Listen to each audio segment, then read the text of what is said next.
Apalagi ada Ustadz Basa Lama yang mengatakan bahwa Islam ditegakkan, dikembangkan dengan pedang. Ngawur itu. Ustadz, bagaimana pendapat Ustadz bila ada orang-orang Nasrani yang mengatakan Islam itu diekspansi dengan pertumpahan darah, dengan jihad? Dan bagaimana pendapat Ustadz juga dengan masalah poligami? Mereka menghardik masalah poligami. Itu subhanallah, saya bicara hampir 45 menit mungkin hanya menjawab pertanyaan ini. Waktu itu saya bilang, kalau seandainya ada orang Nasrani, Yahudi, semua orang kafir yang mengatakan kepada anda Islam dikembangkan, diekspansi dengan perubahan darah, katakan iya. Memang iya. Karena banyak orang Islam, subhanallah, kayak orang yang ketakutan kalau dikatakan Islam itu disebarkan dengan pedang. Saya katakan ikhwas sekalian, memang Islam dikembangkan dengan pedang. Jihad itu dikumandangkan memang dari dulu. Kalau Rasulullah nggak diserang, nggak mungkin diserang, menyerang. Rasulullah itu diserang dulu, terjadilah perang Badar, sampai kemudian melahirkan sholawat yang heroik, yang itu juga digunakan oleh Hizbullah, Fisabilillah, tentara-tentara pesantren yang dulu dipimpin oleh Mbak Abbas Buntet, Hadratus Syekh Hasyim Asy'ari, Kiai Bisri Samsuri, Kiai Wahab Hasbullah, Syekhuna Khalil, dan ulama-ulama kampiun sepuh dulu menyemangati dengan selawat Badar. Bahkan ketika tahun 65 mendekati 66 mau berhadapan antara PKI dan NU, maka NU juga membuat drum band dan menyelantunkan selawat Badar. Salatullah salamullah ala Tuha Rasulillah, salatullah salamullah ala Yasin Habibillah, tawassalna bibismillah wa bil hadi Rasulillah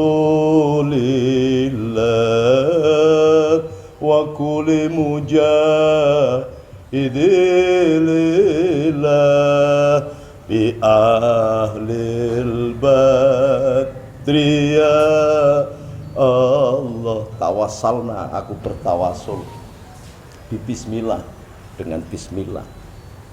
Dan pahlawan-pahlawan Badar yang dijamin Allah ada 70.000, insya Allah dijamin masuk surga, atau 70. Nah mereka ini diserang. Nah ketika zaman menghadapi PKI dan NU itu dijadikan semangat, sehingga anak-anak NU banser-banser pada waktu itu menunjukkan semangat bela negaranya yang luar biasa. Jadi yang membela dari komunis NU,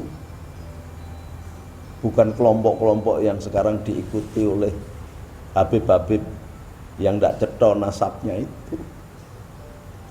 Apalagi Haikal Hasan, Mas Haikal Hasan, atau apa, dia ngakunya juga Habib juga itu, Habib Haikal Hasan yang kemana-mana pakai sorban, juga Mas Egi Sujana.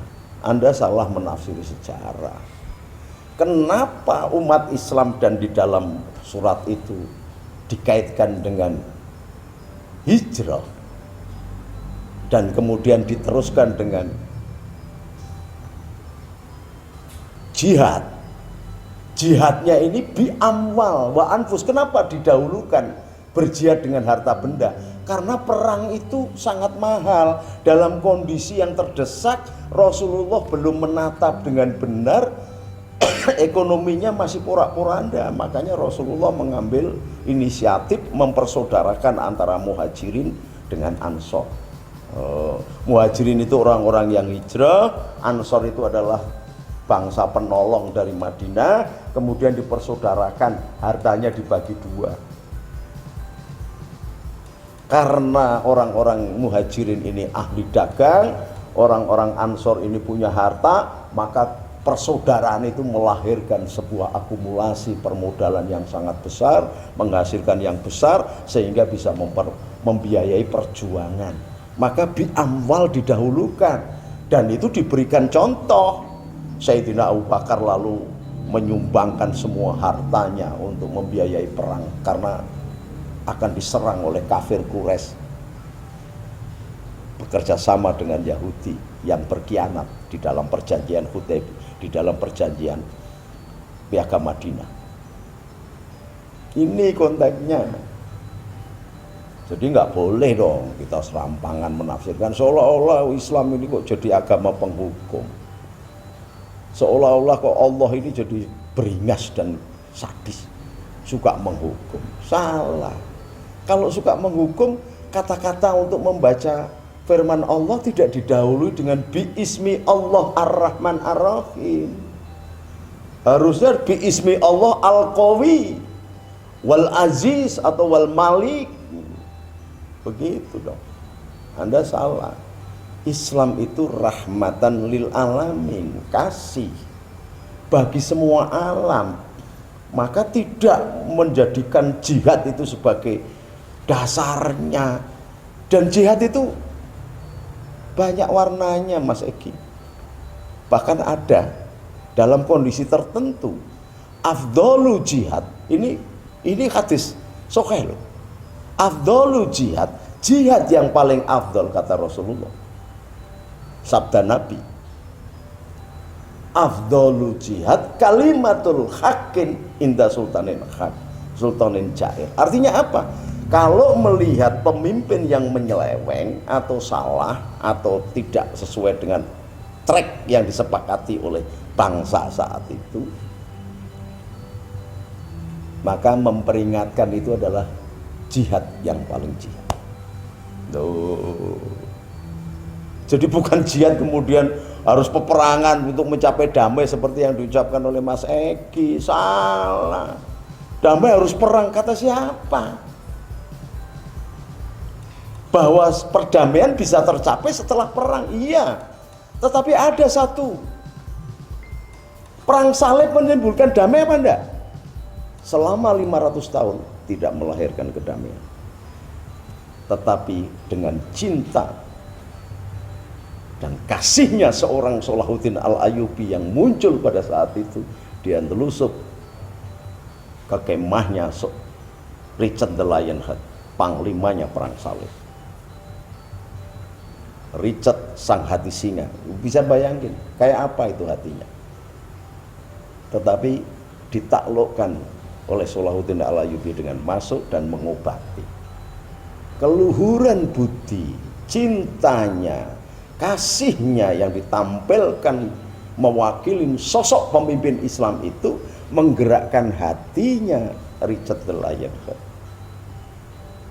Tanpa perang damai kok. Jadi salah di gamenya Mas Egi Sujana bahwa untuk mencapai damai harus perang. Bukan, ini justru sudah terjadi peperangan, didamaikan dengan keluhuran budi Salahuddin Al-Ayyubi. Damai, bisa pulang. Dan selesailah perang yang terjadi beratus-ratus tahun itu, hingga saat ini tidak terjadi perang agama lagi. Maka kalau konteksnya yang disampaikan oleh Mas Egi ini sengaja itu senafas dengan Khalid Basalamah yang memang kemudian memanas-manasi orang untuk membunuh orang dengan darah dan pedang. Lalu kalau mau perang betulan itu, siapa yang kamu perangi di negeri ini? Rasulullah pernah mengangkat tangan pedang. Yang barang siapa memusuhi kafir dimi, artinya orang yang kafir tapi tidak memusuhi Islam, musuhnya adalah aku Muhammad. Ini kafir yang tidak memusuhi. Nah sekarang ini memangnya Mas Egi ini sudah mencap semua pemimpin negara ini nggak ada yang baik, pemimpin TNI ini nggak ada yang baik, pemimpin polisi ini nggak ada yang baik, pemimpin umat yang ada di NU yang jumlahnya 100 7 juta ini nggak ada yang baik, kafir semua begitu. Lah sampean berarti aliran takfiri, sampean baik HTI, berbahaya loh mengkafirkan orang itu. Karena ketika engkau mengkafirkan orang dan orangnya sesungguhnya masih bertuhan kepada Allah, engkau sendiri yang kafir. Hati-hati kalau ngomong. Anda sebaiknya di ranah hukum saja. Jangan ikut campur urusan agama seolah-olah melebihi ulama yang lain. Tafsir kenapa itu disebutkan tujahidu, itu ada terusannya. Bi amwal, didahulukan dengan harta bendanya. Oleh sebab itu, ketika engkau punya harta benda seperti yang dilakukan oleh Sayyidina Abu Bakar, semua hartanya diserahkan untuk biaya perang. Sehingga ketika mendatangi pernikahan putrinya Sayyidatina Fatimah, dia pakai urung sarung bantal sampai ditegur oleh Rasulullah. Bukan begitu berjihad di dalam harta, harus engkau sisihkan untuk keluargamu.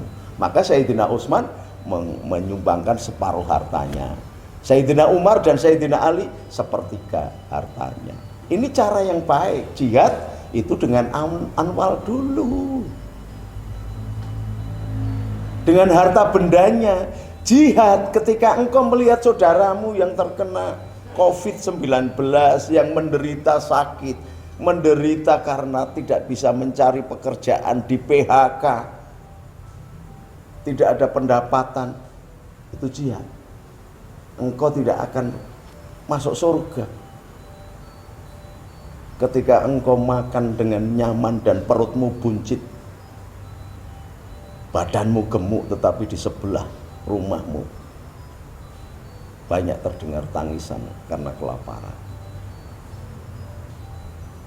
Maka tafsirilah agama itu dengan kasih. Wong dibacanya aja biismi Allah ar-Rahman ar-Rahim kok. Lalu di negara yang begini Anda masih menafsirkan dengan hukum-hukum kital, membunuh, kisos. Bagaimana?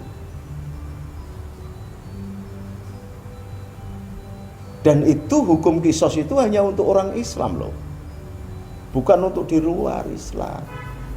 Sebelumnya dipakai oleh orang-orang Yahudi, agama Yahudi, agama-agama Ibrahim.